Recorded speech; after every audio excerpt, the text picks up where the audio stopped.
All right, time to go on to our final breakout session of the day. Stephen Dent is the head of social content and creative at Sweat, the global fitness app built by women for women and powered by one of the most passionate fitness communities on the planet. He's been in the game for 17 years, starting out running social media for the England cricket team.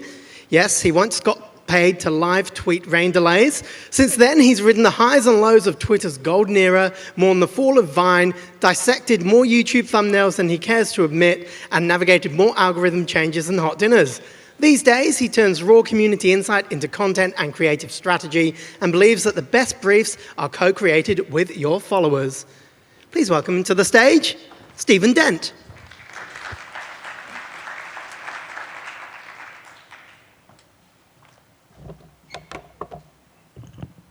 Can everyone hear me?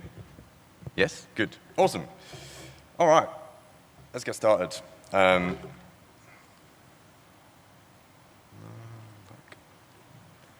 First slide. Would help with the first slide? First slide? There we go. All right. So, picture a scene that I'm sure everyone in this room has lived. Your team spends ages preparing for a campaign. You roll out your assets.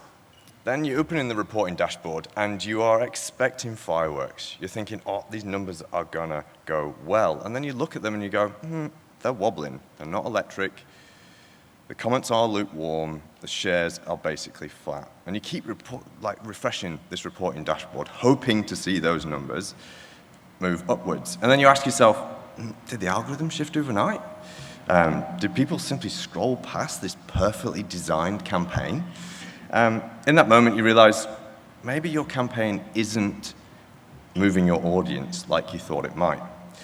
Now, contrast that with some brands who just seem to be able to post once and everything explodes. There's comment storms, remix videos, user-generated content. They don't just reach people, they activate this tribe. At Sweat, we're very lucky in that our tribe and our audience grew out of a single viral PDF that was launched over 10 years ago. But luck isn't really a strategy. And going viral, well, you can't really rely on that, especially on command. So we use a set of systems, ways that turn everyday audience signals into launch briefs, and everyday content into something that fuels our community. Those systems are why I'm here today. You'll see some frameworks that you can hopefully use too, stories to go with some of those frameworks, and you'll see how they work for us. This all applies whether you are already having a tribe or you're searching to start one. And we'll start with a lot of where our strategy starts, and that's with an ordinary audience comment. So here is that single comment, and it's not a product review. It's not about metrics. It's about representation. Feeling represented, respected, and loved. This comment goes on to share the exact Ramadan routine and even her spiritual perspective. That's a member teaching the rest of our community and teaching us what really matters. And it's this unsolicited, heartfelt comment that's the best proof that we're connecting with our audience and our community. Everything that follows today is engineered to try and replicate that exact moment on purpose and not by accident. So keep that comment in mind, because we'll circle back to Ramadan later. Right, let's remind ourselves for a moment, because there's been a lot of talk about AI over the last couple of days, of the world that we are operating in. Ultimately, AI is flooding and going to flood feeds. Like in a recent study by The Verge and Vox Media of 2,000 US adults, 76% of Gen Z in this study and 53% of millennials said they now turn to AI tools instead of Google at least some of the time. I mean, that's a lot of machine-generated content competing with the human messages we create and publish. Platforms, they're losing trust. The same study that showed that 66% of people feel wary about the major social networks, and 86% say that big platforms made me feel just like a data point waiting to be sold. Connection is ultimately rare. From the world of fitness, Fit Insider's 2025 Wellness 2.0 report that came out not that long ago found that 53% of consumers think that an online group stops feeling genuine when it grows past 200 members. and 86% actively are craving smaller personal digital spaces. Put those stats together, and I think we can all see that audiences are craving connection and purpose-driven spaces. So a new competitive edge isn't always about more content. It's maybe about better connections. And that's why we focus on a system for scaling our listening, turning signals into product or content, and then making sure what we produce connects with that audience. For those that don't know us, here's a quick origin story on Sweat. It's 2014. Kayla Ritsinas, our founder, shares a fitness PDF, and from there, a movement was created online. Kayla's audience grows rapidly. First hashtags, then meetup groups, global tours running boot camps around the world, and then a subscription fitness app. Fast forward to today, Sweat has supported millions of women globally across 155 countries. From there, our business has fostered this community first and listening first and building second mentality. And as you'll soon see, community feedback drives our content. And that's as much as it was ever in the beginning, and that's whether it's in-app or whether it's on social. In other words, for us, community isn't just a campaign, it's a research and development arm for us. So that's why the frameworks I'm about to see are part of our operating rhythm, because they turn our audience feedback into content and campaigns. Now, I wanted to find a single quote or statement that kind of sums up how we think and how we articulate all of this thinking. I love this quote from Seth Godin. People don't buy products, they buy the stories they tell themselves about what it means to use that product. I mean, this line not only explains why people buy, but why they stay, and where community also enters our conversation. So let's unpack this one a little bit more. They buy identity, not features. Inside a community, identity gets reinforced and celebrated. That's why our members posted progress photos online. That's why they post them in the app. It's a public acknowledgement of the story they're telling themselves. They're buying who they want to become. Change is really, really hard in isolation. A community provides social proof that the vision they have for themselves is a possible future. Their narrative, not yours. Communities are, by definition, shared narratives. So my story blends with yours, we remix each other's tips, we co-create solutions. When brands mirror that collective story rather than impose their own brand monologue, there's a flywheel that starts to spin and build on its own. So our community is sort of an amplifier of Godin's insight. It takes a private story of an individual and turns it into a collective movement. The frameworks you're about to see are simply our way of turning that collective story into a content engine. Okay. Everything you'll see going this point forward sort of fits into these three repeatable frameworks. These are some of my favorites. We have others.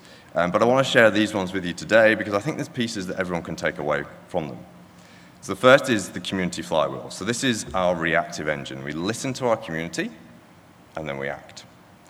Then there's signal to action. This is a bit more proactive. So this is when we have an idea, we find ways to put signals out to our audience to decide whether the idea actually deserves some real investment from our company. And the third is a content filter. So once we know what to build, this is the creative guardrail that ensures social assets, but other assets as well, land. So I'll walk you through each one. I'll show you some live examples, and by live I mean really live examples. You'll see some of these, and you can feel free to borrow this thinking. Let's start at the top of the stack, though, and let's go through with the community flywheel first and foremost. Okay. So think of this flywheel as like our operating system. We listen for needs, we co-create solutions, empower members to lead, reward participation, and then refine and start again. Momentum effectively builds with every cycle, so every rotation gives us more trust and ideally more reach. I'm going to show you how these two real rotations have actually happened for us, one seasonal and one as a rapid one, and it's literally happening right now, to help bring this to life. So this loop is sort of the heart of how we work at Sweat. So Let me show you how this played out with our recent Ramadan campaign. It started ultimately with listening a number of years ago. We posted, when I started at Sweat 4.5 years ago, we started posting about Ramadan every year to recognize our community. And for years, we had these comments and DMs asking, what should I do during Ramadan? How would you recommend that I train? We needed to find an authentic way to create something that wasn't just on social and wasn't just a post that recognized the cultural moment, but something in app that truly reflected our members' needs. Then a couple of years ago, Kayla was in Dubai. She was with the Sweat team, and she was leading a fitness boot camp with hundreds of women. And she met with Ruba Ali. Now, that moment was a massive shift for us, and to take what was essentially a set of social posts and start to create something more tangible. Now, Ruba is really well known in the fitness industry, and she's a proud practicing Muslim, and a trainer who embodies strength, consistency, and her faith. When Kayla met her, the pieces started to finally come together. So we co-created a Ramadan program with Ruba. It was grounded in her lived experience, guided by the feedback we've been getting for years from our community. That's the co-creation and empowerment actually in action. Ruba didn't just represent the audience, she is the audience, and we gave her a platform to speak directly to them. And the community felt that. We saw reach, message of appreciation, and women telling us for the first time that this was something where they truly felt seen. The post on the right, the carousel, was just a set of behind-the-scenes photos from the shoot. But as with so much of the content we released on the Sweat channels with Ruba, it consistently reached non-followers. Everywhere from about 75 to 90% of non-followers on Instagram posts throughout the campaign. The program resonated with our global audience in the way that 2 of our top posts on social for the last year are this campaign. It's this program.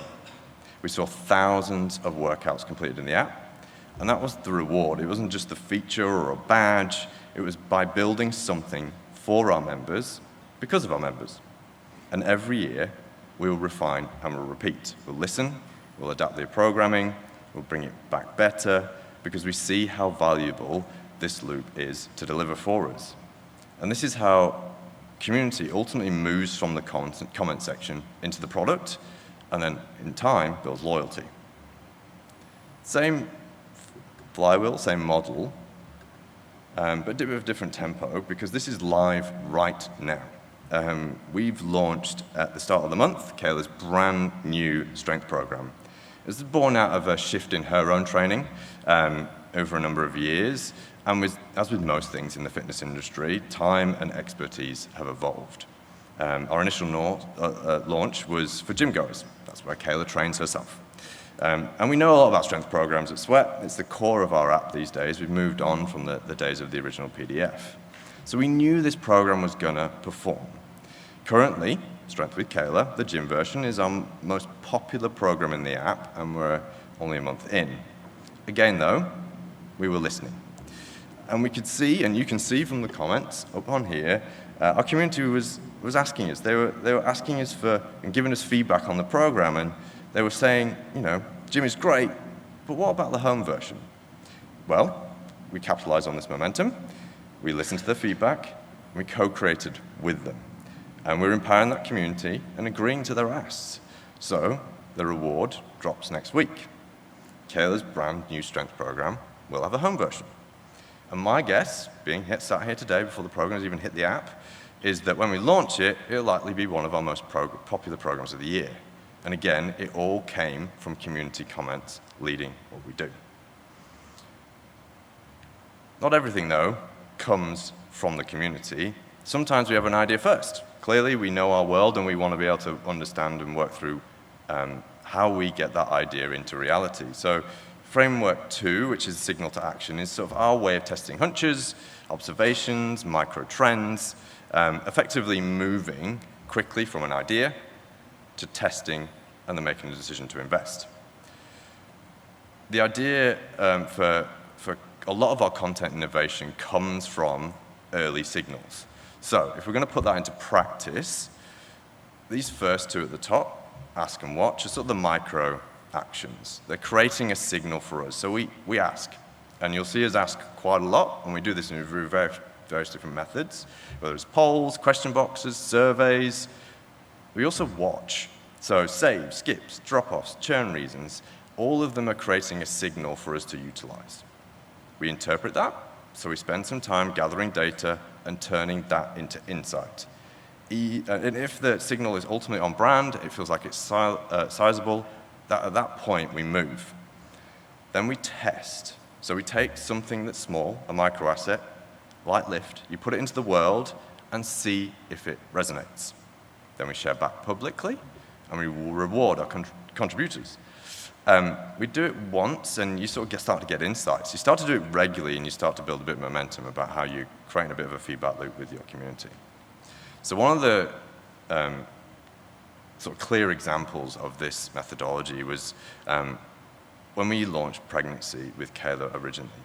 So as a brand, ultimately, we want to launch programs for women at all stages of life. And pregnancy for us felt like a gap in the fitness industry at the time. So we want to ask our community if that was actually something that they genuinely wanted. So we used our churn surveys. What we found was that our members who became pregnant were pausing or cancelling their memberships.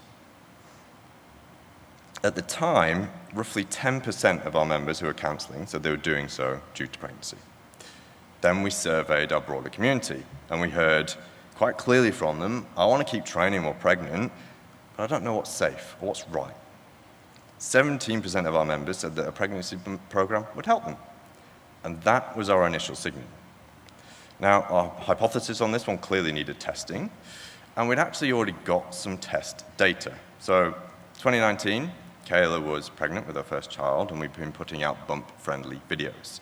And this became some of our most engaged posts at the time. So this was our test. We started to understand that this was potentially going to work for various reasons that I won't go into. There's a gap for a couple of years, but we always felt like there was going to be a program that could land well in this.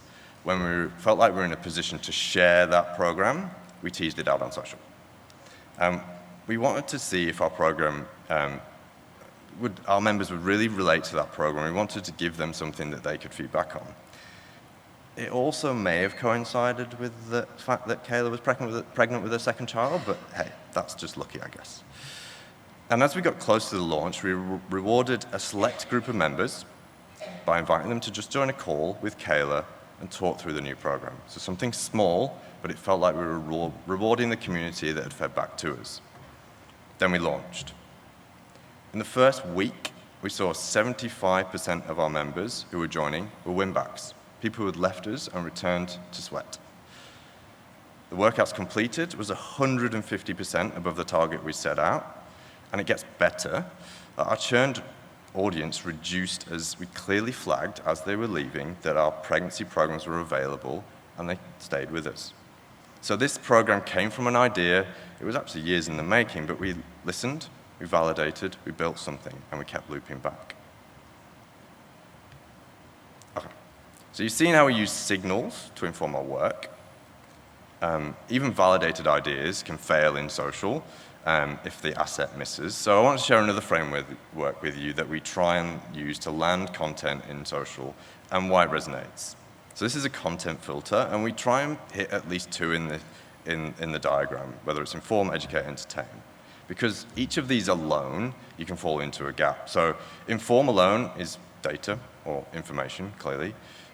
Educate can feel a little bit like you're passing on homework to people, and entertainment alone can lack depth, although clearly there's a space for just entertaining content.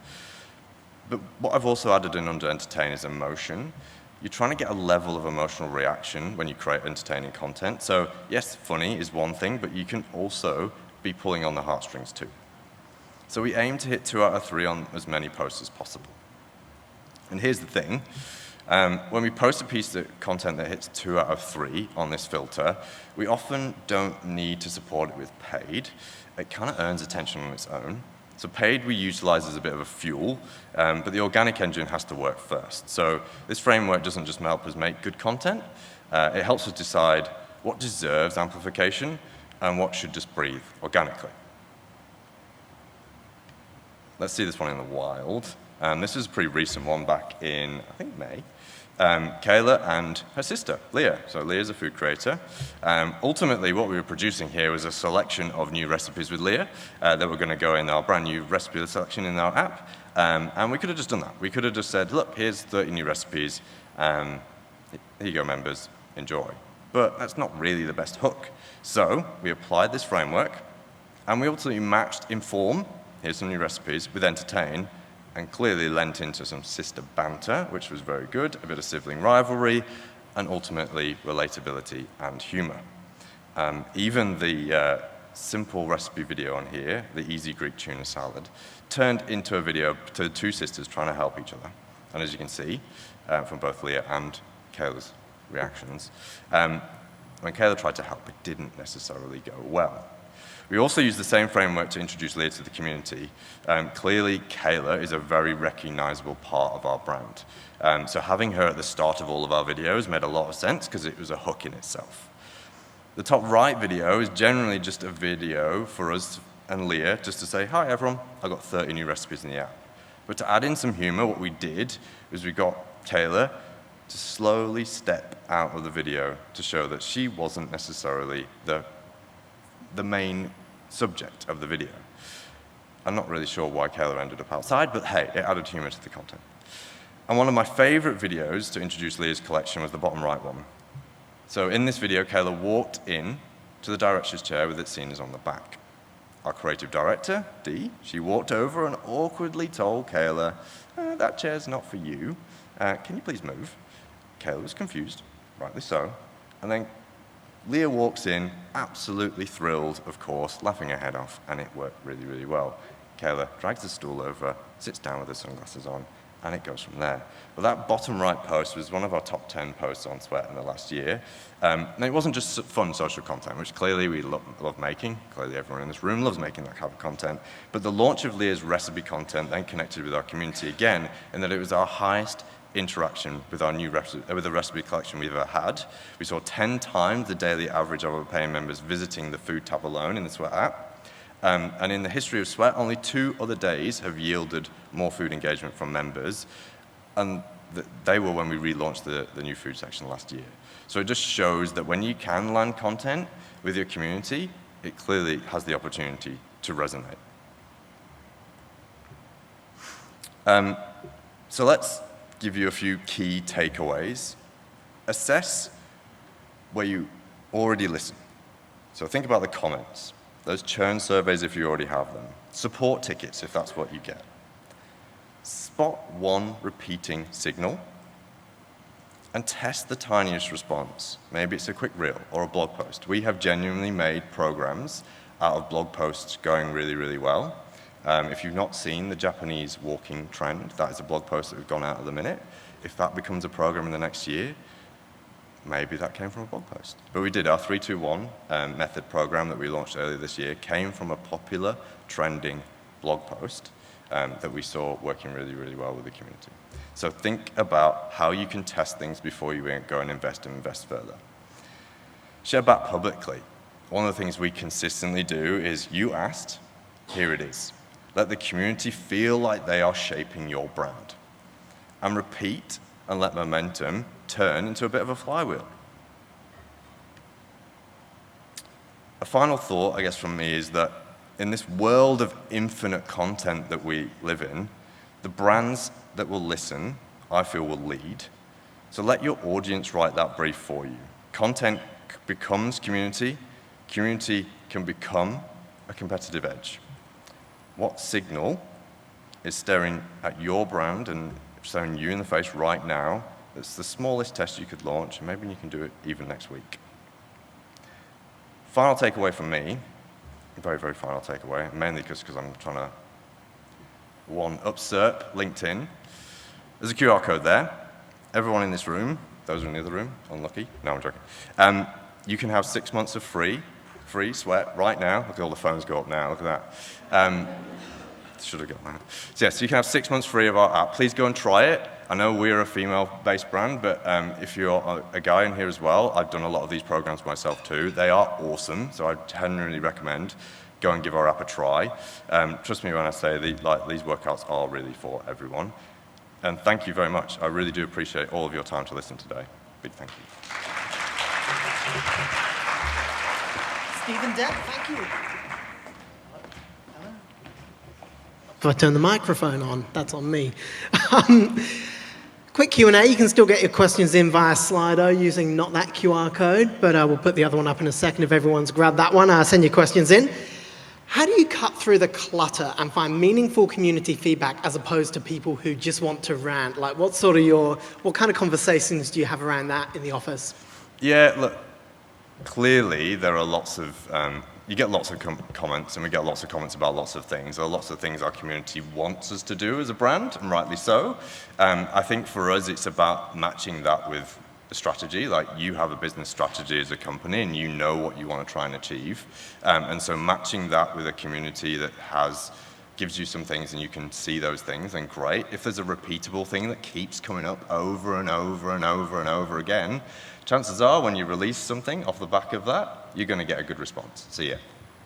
Is there anything you hear over and over from your community that simply isn't possible, either due to cost or logistics? Oh, we get consistently asked whenever we do events all around the world, and we're very lucky to be able to do that with our partners and trainers.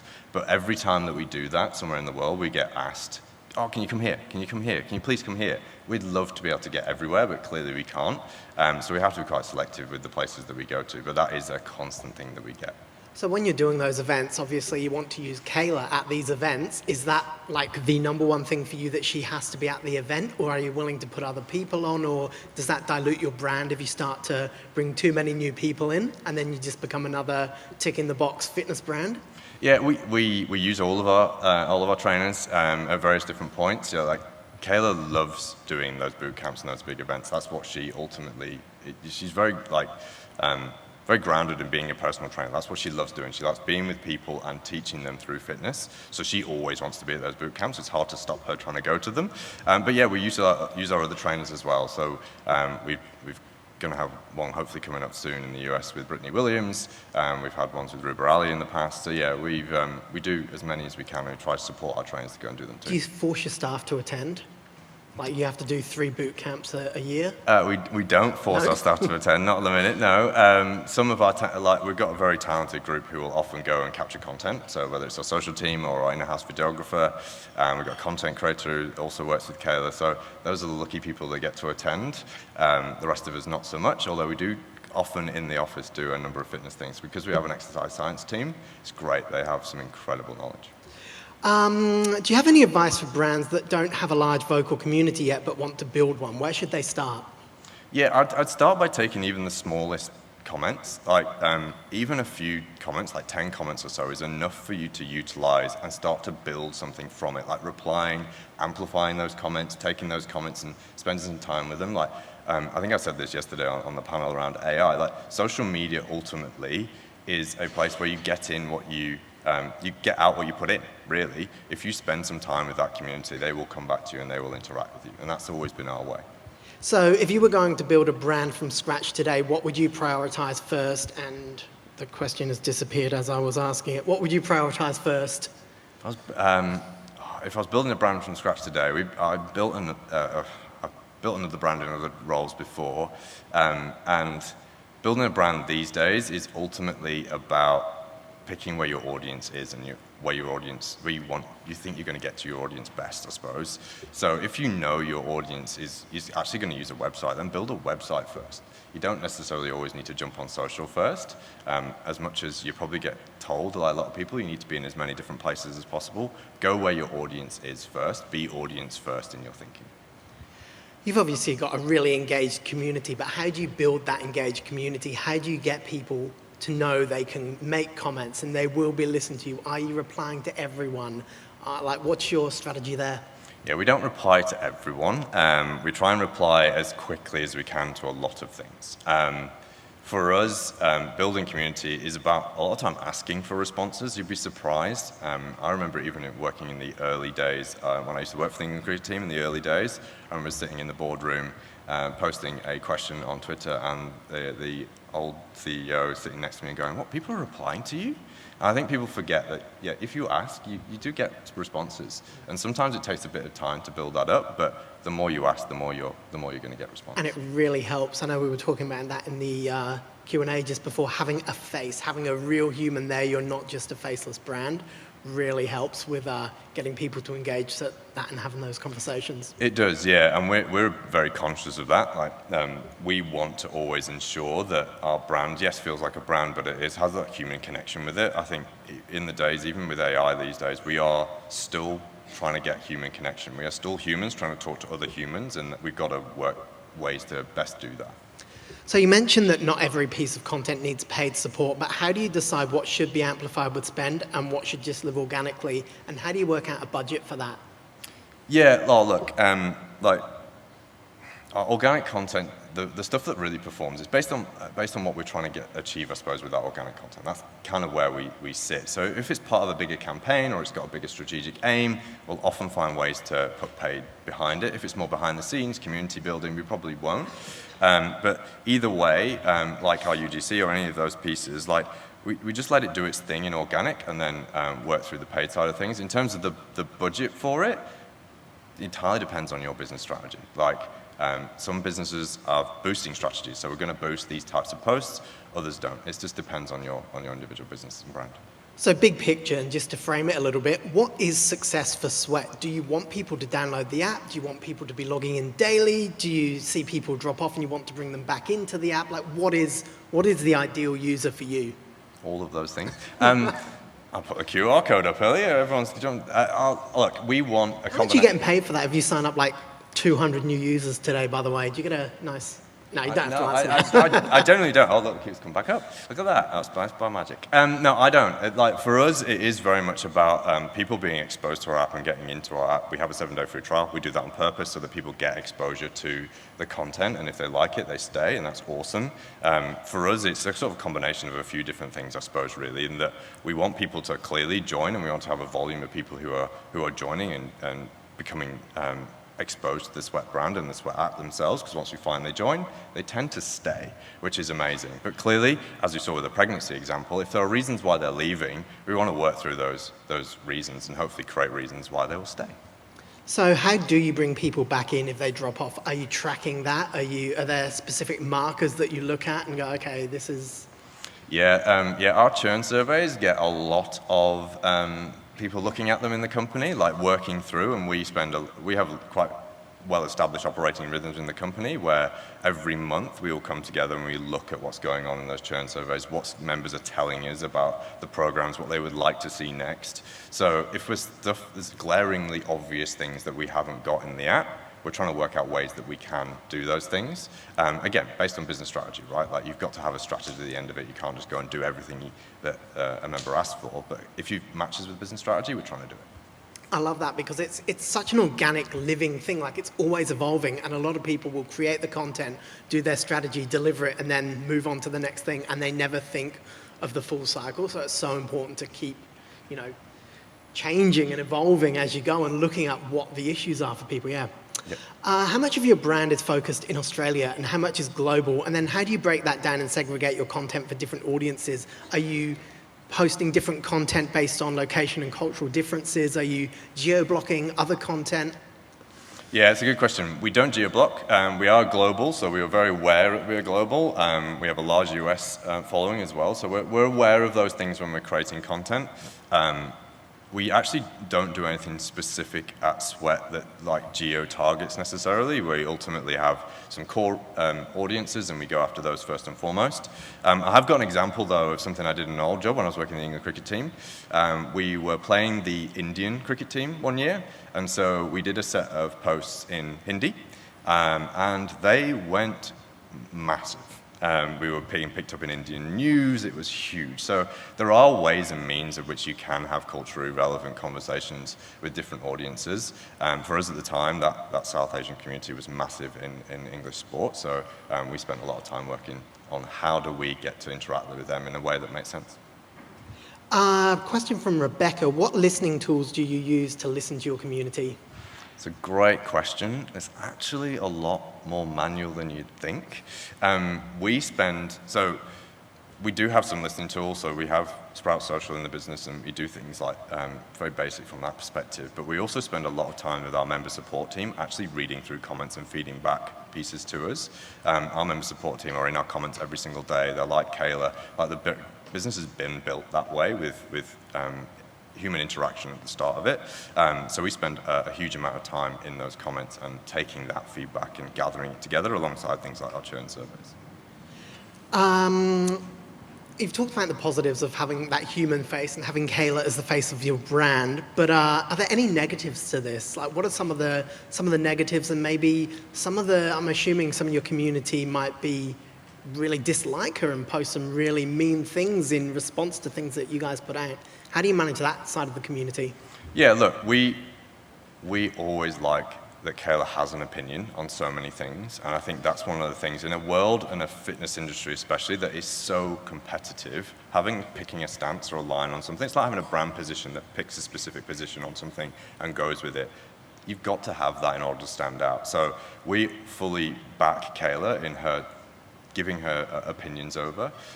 She's always got the right intent, and sometimes that intent doesn't land in the way that we'd all want, but I don't think that's a bad thing in a world like where we are today. We want people to have opinions, and we want people to make sure that they speak to their true version of themselves, I suppose. And I'm assuming she's always she's got that media savvy brain. She knows what's going on. She's not going to go on a ridiculous rant or anything. No, she's been doing this for years, right? But we also want her to have an opinion on things because it does get picked up when she has an opinion. So we actively encourage her to do some of these things. Like I say, sometimes it doesn't always land the way that you want it to, but that's okay. I think in the world that we live in, we've got to find ways to, like I say, get cut through and understand that sometimes that comes with a bit of a risk, but that's okay. And how about managing the community's opinion on things like moderation of comments and blocking people, banning people? Do you have much insight into that? Yeah, we have community standards, so we write those, and that's what our member support team utilizes. Yeah, if we feel like there's especially any harm coming towards our staff who are in the comments, then we are instantly going to remove that stuff. That's quite normal. We do see with Kayla's account being so large that it is the target to a lot of bots as well, so we have to work through those things, and that's why we have those community standards in place so that we can moderate. Content. How many messages a day do you get on Instagram saying your page has been flagged for content, we're going to delete it in 24 hours? It would just be non-stop for you guys. No, we get a lot of comments. I have no idea how many of that is, but yeah, we get a lot of comments. All right, Stephen, thank you very much for chatting with us today. Don't forget to scan the other QR code to get your free 6 months trial if you haven't already. We're going to take a quick break. Applause. Thank you.